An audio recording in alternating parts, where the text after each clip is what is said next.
Hello, thank you for joining me once again. And here we are, we're at lesson 6 for Sefer HaMitzvos. We're covering three mitzvahs, and we left off the last mitzvah that we dealt with was believe in the one God, um, or believing that God is one. And so that was the first part of the Shema. Hear, O Israel, the Lord your God, the Lord is one. The next mitzvah that we're going to look at is positive mitzvah number 3. Positive mitzvah number 3 says, "You shall love the Lord your God." So the very next statement after "Hear, O Israel, the Lord our God, the Lord is one," and so we're commanded to love God. How do you command someone to love God?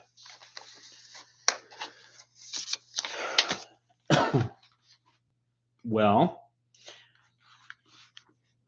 Sefer, a commentary on written by one of the disciples of the author of the Mishnah, um, addresses this question. From this statement, "You shall love the Lord your God," how do we know, or can I know how to love God? Like, how do I learn to know how to love God? The Torah therefore says, immediately following, "And these words which I command you today shall be upon your heart." So Sefer is saying that the way that we learn to love God is by placing His Torah on our heart, or rather in our minds, that we learn it, we memorize it, we understand it, and we apply it. It should also naturally be coming out of our mouth and flowing through our actions as well. But we start out by imprinting it upon our hearts, and so that is how we learn how to love God. So that leads to understanding, and then enjoyment and love follow automatically, according to Rambam. And the sages also said that this wasn't just the full extent of this mitzvah, to love the Lord your God.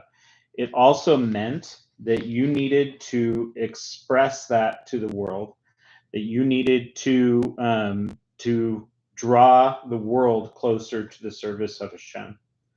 And this is learned again from Sefer learns this and says, "You shall love God." They say, for example, "Make him beloved among the creatures, as your father Abraham did, as it is written, the souls that he made in Haran." That's Genesis 12:5.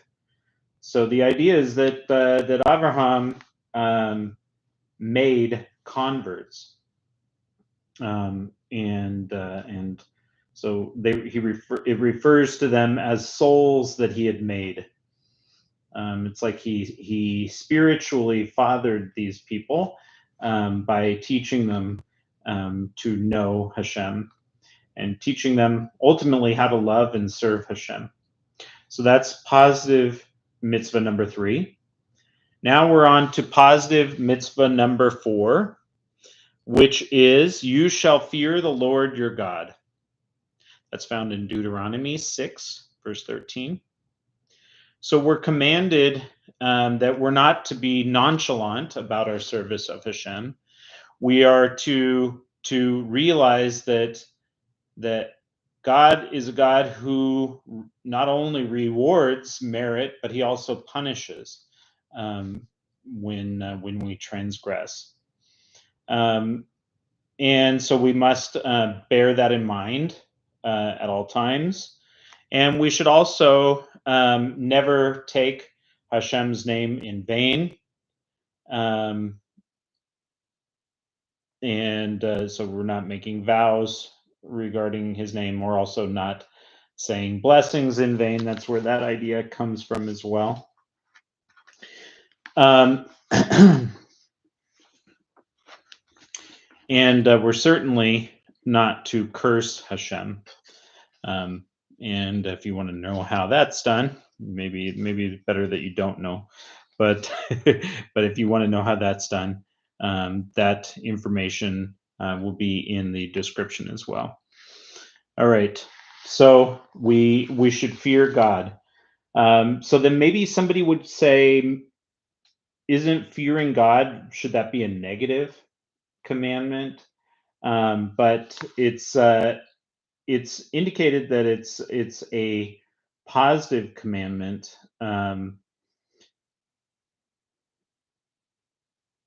uh, because there's not a negative commandment has a punishment tied to it, and a positive commandment does not.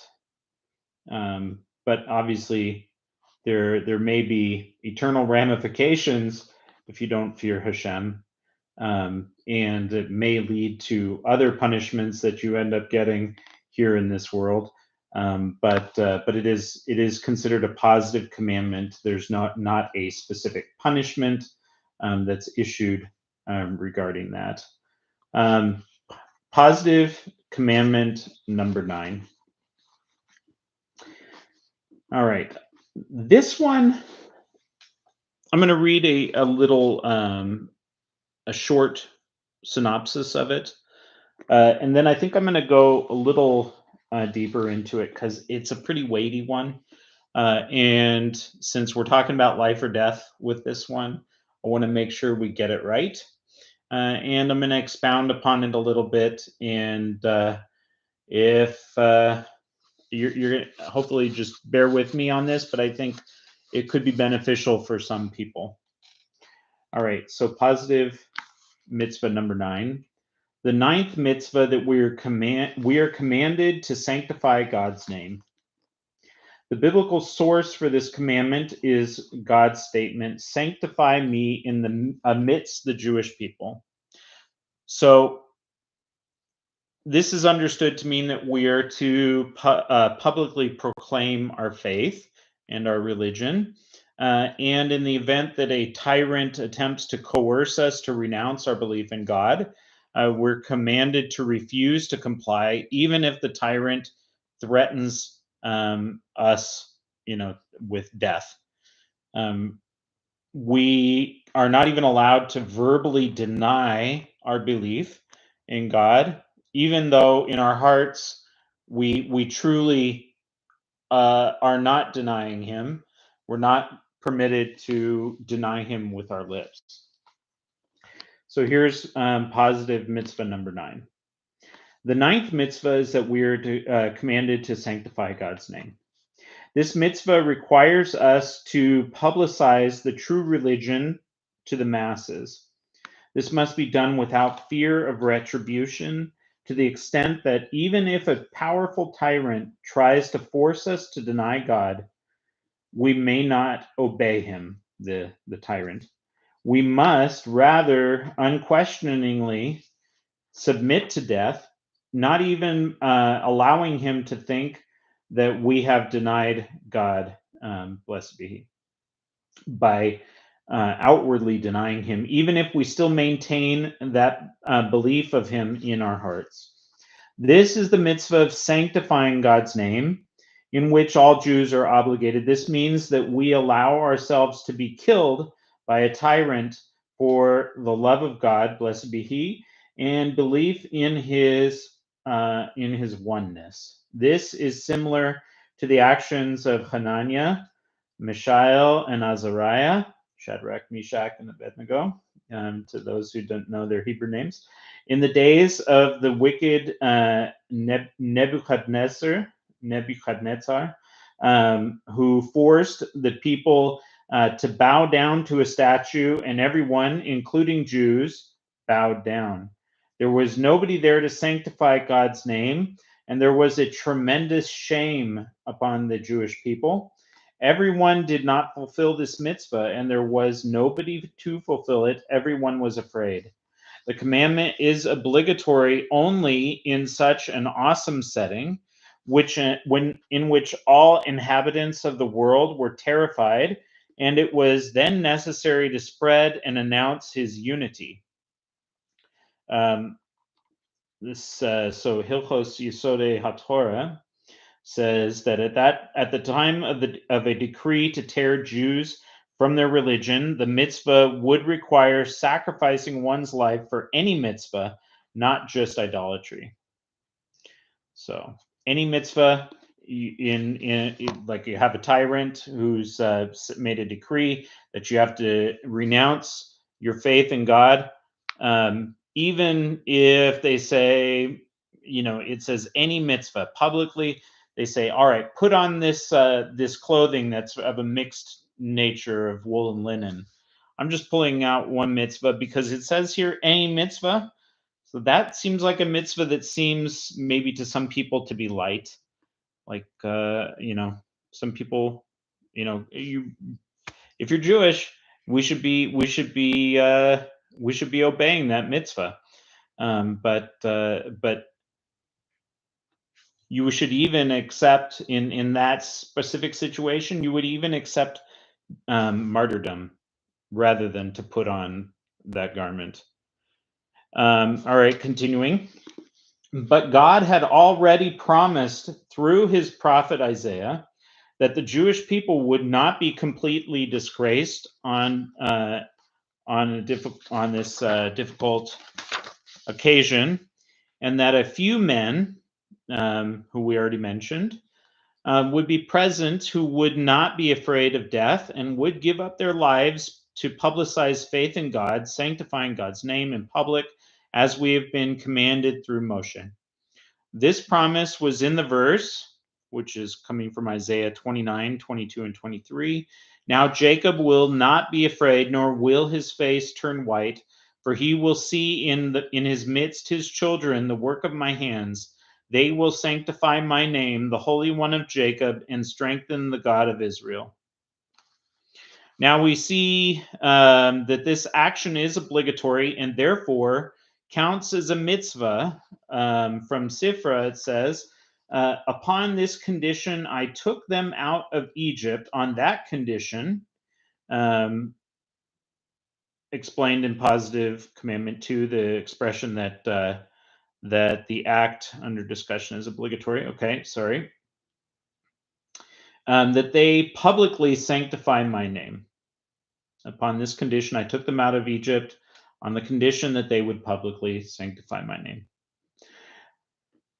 In the end of Tractate Sanhedrin, they ask, is a non-Jew commanded to sanctify God's name or not?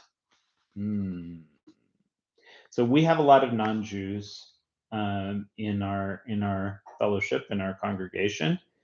And so this is a question I'm sure a lot of you who may be watching would be asking. So is a non-Jew commanded to sanctify God's name or not? Here's a statement which proves it. So the 7 commandments of the non-Jews, if you include this one, to sanctify God's name, there would be 8.